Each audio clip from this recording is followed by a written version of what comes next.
кукольном театре Республики 10 мая можно будет посмотреть моноспектакль «Услышал твой зов я» по рассказу писателя, драматурга, журналиста Ольги Тургай.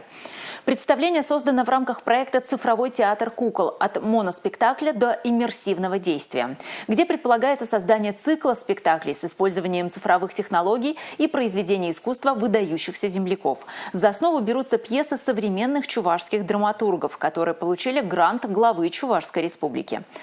Мать, главную героиню спектакля, сыграла заслуженная артистка Чувашской республики Елена Харькова-Шурду. Сына – заслуженный артист Чувашии Юрий Филиппов.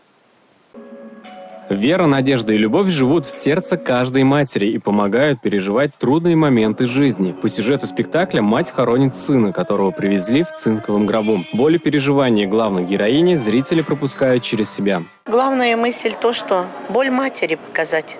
Каково это потерять сына на войне и жить дальше.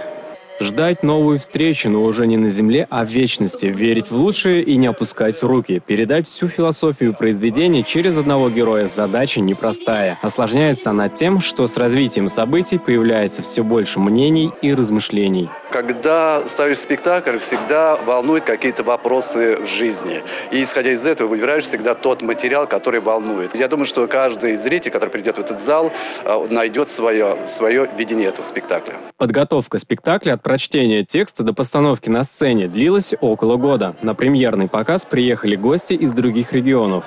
Очень хорошая игра актеров, использование передовых интерактивных технологий.